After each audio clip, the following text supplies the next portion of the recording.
कामिनी निर्विकार भाव से बैठी शून्य में ताक रही थी। सामने रखी हुई चाय कब की ठंडी हो चुकी थी। कल तक जिस घर में हंसी मजाक ठहाकों की आवाजें गूंजती थीं, कामिनी निर्विकार भाव से बैठी शून्य में ताक रही थी। सामने रखी हुई चाय कब की ठंडी हो चुकी थी। कल तक जिस घर में हंसी मजाक ठहाकों की आवाजें गूंजती थीं, रसोई खुशबू से तर रहती। कहीं बेटी की साड़ियां बिखरी होती तो कहीं सलवार कमीज। कभी कौन सी फिल्म देखने जाना है, इस पर भारी डिस्कशन होता, तो कभी अगली छुट्टियों की प्लानिंग। आज पूरे घर में गहरी चुप्पी थी। कामिनी के कानों में अचानक बेटी और नातिन की आवाज गूंजने लगती, पर नजरें उठाकर देखती तो सान्य सान्य करता उदास घर खाने को दौड़ रहा था। गहरा सन्नाटा पसरा हुआ था चारों ओर, ठीक कामिनी के अंतर्मन की तरह। कामिनी ने गहरी सांस ली और उठ खड़ी हुई। बालकनी में टहलते हुए कामिनी ने नीचे देखा। बगीचे में खेलते हुए बच्चों को देखकर फिर स्वीटी की याद आ गई। एक हुक सी उठी भीतर से जो उसकी आंखें भिगो गईं। बिल्कुल नीरू पर गई है स्वीटी। हाँ, नीरू भी तो इतनी ही थी जब उसकी गोद में आई थी। वक्त पंख लगाए कैसे उड़ जाता है पता ही नहीं चलता। कामिनी बालकनी में रखी आराम कुर्सी पर आंखें मूंदकर बैठ गईं। क्या दीदी, आपने चाय भी नहीं ली? तबीयत तो ठीक है ना आपकी? रीमा ने कंधे पर हाथ रखते हुए अपनत्व से पूछा। हाँ, बिल्कुल ठीक है, कामिनी अचकचाकर बोली। दूसरी चाय बना दूं दीदी? रीमा कप उठाकर चली गई थी। अब कमरे में सिर्फ सन्नाटा था, पर इस सन्नाटे में एक मीठी सी हलचल थी, नीरू की याद की हलचल। मैंने एक अनाथ बच्ची को गले लगाया और वो मुझे पूरा ब्रह्मांड दे गई, कामिनी ने मन ही मन सोचा और मुस्कुरा दी। उसी मुस्कान में बीते सालों की थकान समा गई थी। उसे अब अफसोस नहीं था कि उसके सपने अधूरे रह गए, क्योंकि उसने किसी और के सपनों को पंख दिए थे। कमरे की दीवार पर टंगी नीरू और स्वीटी की मुस्कुराती तस्वीरों को देखकर कामिनी का मन भर आया। नीरू उसकी बेटी थी, पर उससे बढ़कर उसकी हमराज, उसकी ताकत, और अब उसकी बेटी ने एक प्यारी नातिन भी दी थी, जिसे देखकर लगता जैसे नीरू फिर से छोटी होकर लौट आई हो। रीमा को कॉफी का कहकर कामिनी अपने बेडरूम में आ गई। तकिया लेकर लेटी तो बंद आंखों के सामने अतीत चलचित्र की भांति संजीव हो उठा। ये बात जब की है जब मैं बीए फाइनल में थी कि एक दिन पापा ने आकर कहा, कल विकास के मम्मी पापा आ रहे हैं तुम्हें देखने, कामिनी तुम घर पर ही रहना। अचानक शादी की बात सुनकर मुझे झटका सा लगा। मैं अभी आगे पढ़ना चाहती थी, कुछ बनने की तमन्ना मन में थी, पर जब पापा से कहा तो दो टूक जवाब सुना दिया। देखो कामिनी, मैं तुम्हारे कुछ बनने के चक्कर में नहीं पड़ना चाहता, फिर तुम्हारे पीछे छोटी भी तो है, अपनी नौकरी रहते मैं तुम दोनों के हाथ पीले कर देना चाहता हूँ। भगवान ने बेटा तो दिया नहीं, समय रहते मैं अपनी जिम्मेदारियों से मुक्त होना चाहता हूँ। विकास अच्छे खाते पीते घर का लड़का है, वो तो तुम सुंदर हो इसलिए बात बनी है, वरना उसके घर लड़की वालों की लाइन लगी है। पापा मुझे समझा रहे थे। मेरी आंखों के आगे अंधेरा छा गया, मेरे सपने चूर चूर हो गए थे। बहुत रोई थी उस दिन मैं। मुझे याद आए बचपन के वे दिन जब पापा मुझे राजकुमारी कहकर बुलाया करते थे। हम दो बहनें ही थीं, पर पापा ने कभी हमें बेटे से कमतर नहीं माना था। पर आज पापा अक्सर कहते थे, देखना मेरी होनहार बेटियां मेरा नाम दुनिया में रोशन करेंगी, मैं इन्हें आईएएस ऑफिसर बनाऊंगा। लाल बत्ती की गाड़ी में बैठकर जब ये जाएंगी तो दुनिया देखती रह जाएगी। पर मम्मी के जाने के बाद पापा बिल्कुल बदल गए। हमेशा हंसते रहने वाले पापा का स्वभाव चिड़चिड़ा हो गया था। उन्हें अपनी जिम्मेदारियों से निवृत्त होने की भी बहुत जल्दी थी। उन्हें लगता कहीं मेरी भी असमय मौत हो गई तो शायद ये भय उनके डिप्रेशन का कारण बन गया और लील गया हमारे तमाम सपनों को। मैंने और छोटी बहन दामिनी ने बहुत कोशिश की, पर पापा को डिप्रेशन से बाहर नहीं निकाल पाए। अब तो घर में वही होता जो पापा कह देते।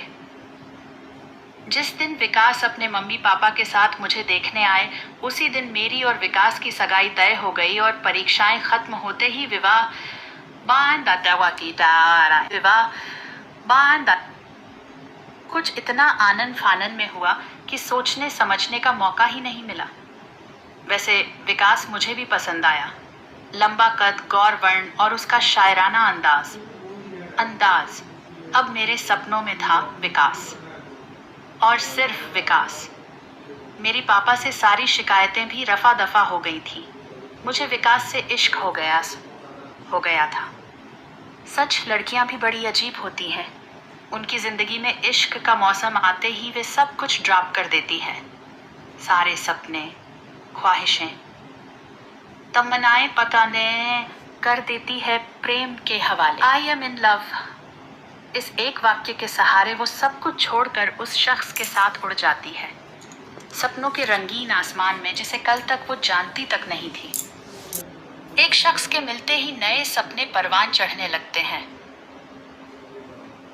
इंद्रधनुषी ख्वाहिशें नए सिरे से जिंदगी की फलसफा तय करने लगती है।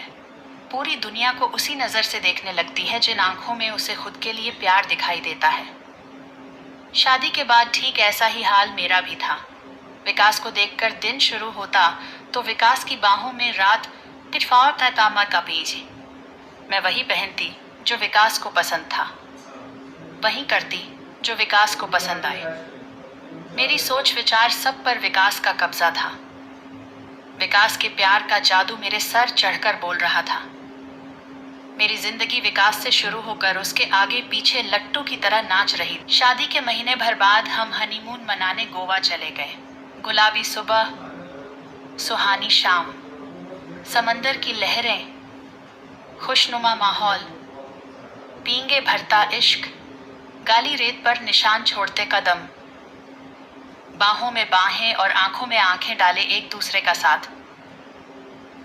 लेकिन इन सब के बीच कुछ ऐसा था जो मुझे हलवे के बीच किरकिरी का एहसास करवा रहा था। हनीमून के दौरान मैं समझ गई थी कि विकास को काफी गुस्सा आता है। एक तरफ उसकी जिंदा दिली मन मोह लेती तो दूसरी तरफ उसका गुस्सा मेरे सारे अरमानों पर पानी फेर देता। हनीमून के दौरान मैं समझ गई थी कि विकास को काफी गुस्सा आता है। एक तरफ उसकी जिंदा दिली मन मोह लेती तो दूसरी तरफ उसका गुस्सा मेरे सारे अरमानों पर पानी फेर देता।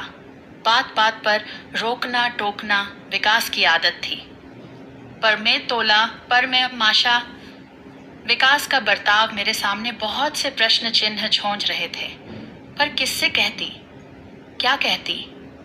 10 दिन गोवा में बिताकर हम इलाहाबाद लौट आए थे। शादी को 4 साल बीत गए थे पर मेरी गोद सूनी ही रही। विकास को एक और बहाना मिल गया। शादी को 4 साल बीत गए थे पर मेरी गोद सूनी ही रही। विकास को एक और बहाना मिल गया थे मुझे अपमानित करने का। भगवान भी न जाने किन कर्मों का फल दे रहा था। उस दिन सुबह आंख खुली तो लगा नीचे काफी शोर हो रहा है। मैंने बालकनी से देखा पर माजरा समझ नहीं आया तो फिर नीचे चली गई। पुलिस भी थी। पता चला किसी टैक्सी वाले की टैक्सी में कोई अपनी 1 साल की बेटी को छोड़ गया था। बच्ची उस भीड़ को देखकर लगातार रो रही थी। सब उस मासूम से तरह तरह के सवाल कर रहे थे, लेकिन वो उन सब अजनबियों को फटी फटी आंखों से देखती और फिर रोना शुरू कर देती। पुलिस अपनी पूछताछ कर रही थी। टैक्सी वाला अपनी अनभिज्ञता की कहानी कह रहा था। लोगों के कयास जारी थे। कोई माता पिता के भूलने की बात कहता, कोई जानबूझकर छोड़ देने की। डॉक्टर ने तो सब कुछ नॉर्मल ही कहा था, पर हारे हुए जुआरी की तरह चुप रहना ही मेरी नियति बन गई थी। कोई बेपरवाही के अन्य किस्से सुना रहा था तो कोई भगवान की लीला बता रहा था, पर किसी को बच्ची की परवाह थी ऐसा नहीं लग रहा था। मैंने आगे बढ़कर बच्ची को गोद में ले लिया और फिर पास ही की पान की दुकान से टॉफी और बिस्किट खरीद दिए। बच्ची थोड़ा सा स्नेह पाकर चुप हो गई। मेरी ममता मुझे मजबूर कर रही थी। मैं लगातार उसके सर पर हाथ फिराती रही। पुलिस ने अपनी कार्यवाही समाप्त की और मेरी गोद से बच्ची को लेने लगी। मैं जैसे ही बच्ची उन्हें सौंपने लगी, वो फिर से रोने लगी। अब मेरी ममता अपने चरम पर थी। मैं उसे रोते हुए नहीं देख पा रही थी। फूल सी नन्ही जान मेरी गोद से नीचे नहीं उतरना चाहती थी। उसने मेरी साड़ी का पल्लू कसकर पकड़ रखा था। मेरे भीतर की माँ ने बिना विकास की परवाह कहा, जब तक इसके माता पिता नहीं मिल जाते क्या मैं इसे अपने पास रख सकती हूँ? विकास पांव पटकते हुए भीतर चला गया। आने वाले तूफान का अंदाजा हो चुका था मुझे। पर अब क्या? तीर तो तरकश से निकल चुका था। विकास पता नहीं क्या सलूक करती पुलिस इस मासूम के साथ, इसलिए इसे अपने साथ ले आई। क्यों ठीक ही किया ना मैंने, कहते हुए मेरी जुबान लड़खड़ा रही थी। बदन सूखे पत्ते की भांति कांप रहा था। बड़ा पुण्य का काम किया, न जात का पता न धर्म का। पता नहीं किसका पाप है, बस ले आई गोदी में उठाकर। घर पर ही पड़ा था, मैं पूछने तक की जहमत नहीं उठाई तुमने। बहुत चर्बी चढ़ने लगी है आजकल, भुनभुनाते हुए विकास ऑफिस चला गया। 4 दिन तक लड़की के माँ बाप कोई पता नहीं चला। विकास रोज मुझसे लड़ता, लड़की को पुलिस के हवाले करने की बात कहता, ये फिर अनाथालय छोड़ने की रट लगाता। पर मुझे अपनी ममता की पुकार के आगे कुछ सुनाई नहीं दे रहा था। विकास की हर बात पर मैंने चुप्पी का ब्रह्मास्त्र रख दिया था। मेरी चुप्पी उसके गुस्से की ज्वाला में घी का काम कर रही थी। एक दिन मैंने हिम्मत करके विकास से पूछा, विकास क्यों ना हम इस बच्ची को हम गोद ले लें? प्लीज विकास, मना मत करना। बिफर गया था विकास मेरी बात सुनकर। जाने कितनी जली कटी बातें सुनाई थी उसने मुझे, और फिर अपना फैसला सुनाते हुए बोला, देखो कामिनी, किसी और के पाप को मैं अपने गले की घंटी हरगिज नहीं बना सकता। मैं 3 दिन के लिए कंपनी के काम से बाहर जा रहा हूँ। जब वापस आऊं तो ये पाप का लोथड़ा मुझे यहाँ दिखाई नहीं देना चाहिए, वरना ऊपर से नीचे फेंक दूंगा। दहाड़ता हुआ विकास चला गया। भीतर तक कांप गई थी मैं। अजीब कश्मकश थी। एक तरफ जिद्दी झगड़ालू पति था, तो दूसरी ओर थी फूल सी मासूम बच्ची, जो अब मुझे मेरे वजूद का हिस्सा लग रही थी। बहुत उलझन भरे थे वे 3 दिन। मैं उस मासूम बच्ची को किसी भी कीमत पर खोना नहीं चाहती थी। मेरी ममता का वेग इतना अधिक था कि मेरी छाती में दूध उतर आया था। न जाने किस भावावेश में मैं उसे दूध पिलाने लगी थी। भगवान ने मेरे लिए अनमोल तोहफा भेजा था। मेरी मन्नतें, प्रार्थनाएं,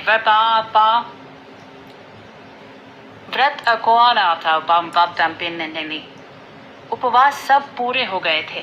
फिर भला कैसे छोड़ दूं डूबती नैया की इस पतवार को? विकास के नाम मैंने एक छोटा सा खत छोड़ दिया। विकास, मैं जा रही हूँ, पत्नी बनकर जी ली। मुझे नहीं लगता तुम्हें मेरी कोई खास जरूरत होगी। विकास के नाम मैंने एक छोटा सा खत छोड़ दिया। विकास, मैं जा रही हूँ, पत्नी बनकर जी ली। मुझे नहीं लगता तुम्हें मेरी कोई खास जरूरत होगी। आज इस मासूम को मेरी ज़रूरत है। तुम इसे अपना नहीं सकते और मैं इसे छोड़ नहीं सकती, इसीलिए जा रही हूँ। माँ बनकर जीना चाहती हूँ। तुम चाहो तो दूसरी शादी कर लेना। कभी तुम्हारे पास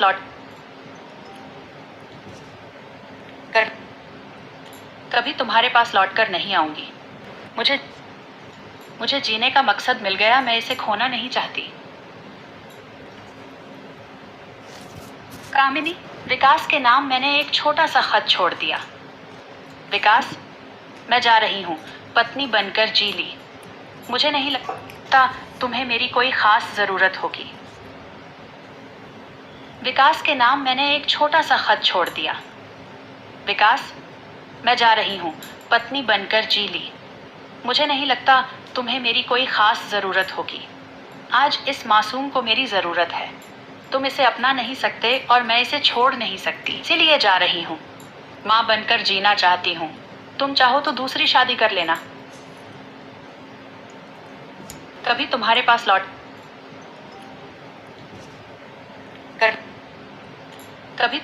लौट कर नहीं आऊंगी। मुझे जीने का मकसद मिल गया, मैं इसे खोना नहीं चाहती।